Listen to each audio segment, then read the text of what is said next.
And joining me now to discuss one of the saddest days for Israel and the Jewish people since October 7th, and unfortunately there have been many, is Ruth Wasserman-Lande, former MK for the Blue and White Party, Senior Fellow at the Misgav Institute for Strategic Affairs. Thank you for joining.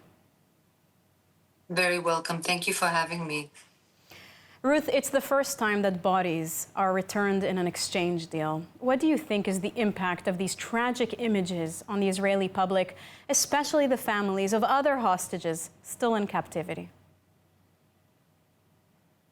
Very difficult to convey and almost impossible to comprehend if one is not in Israel. What a tragic day it is for Israelis. We feel that these kidnapped civilians, ones that were practically dragged from their homes in their pajamas, they had no arms, no weapons, no way to protect themselves.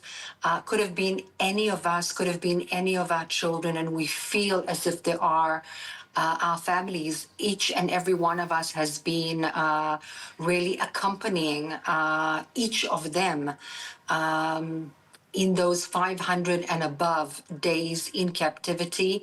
And I must say, and this is my message to the international arena and to every person, every human being in the international arena, very, very cynically, the Hamas called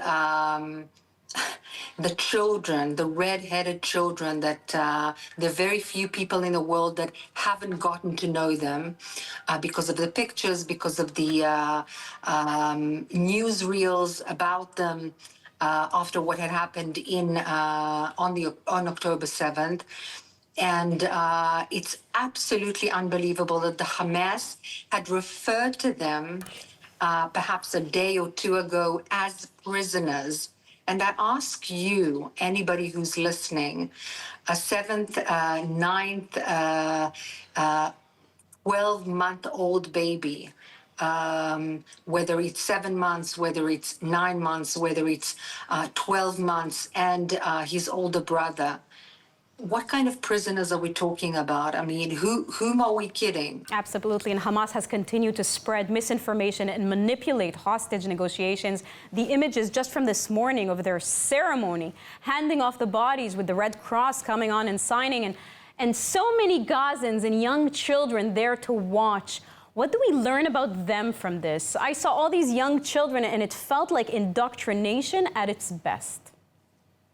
Well, the level of indoctrination in Gaza is absolutely unbelievable. It's atrocious. In fact, they are manipulating and quite literally kidnapping their own population for over 16 years already in order to indoctrinate them and incite them in mosques, in cultural centers, in the media, in every aspect of human life, of course, including the curriculum and the educational system. And all of this was done throughout the years with the help and the aid of foreign money that was funded and channeled through the Hamas and through UNRWA.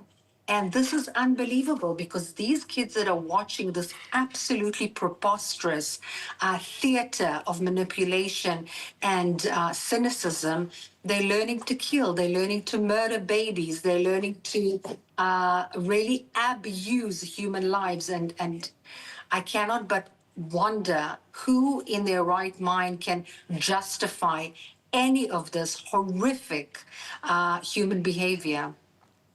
Now, the world saw the images of Shiri and her children being stolen from their home. But on the whole, like you say, the world was mostly silent. Instead of global outrage, people went on to rip posters and chant, "Globalize the Intifada."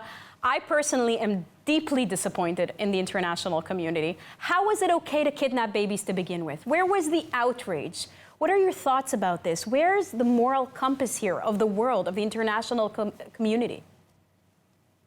So first of all, there is no moral compass, and those people who had spoken out I salute them. I salute their courage. I salute their humanity and their moral clarity, because this is absolutely unnegotiable. This is not something that is in the gray area. It is either black or white. And in this case, it is absolutely in the white, in the sense that there is no question.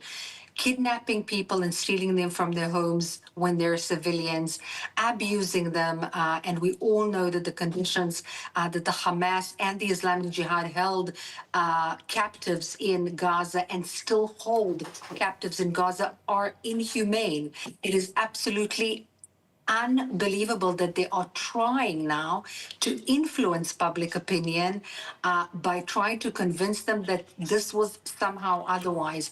Not only that, but they even enlarge their cynicism, so to speak, and do these theatrics, including the Red Cross. In other words, with the Red Cross and with the audience watching.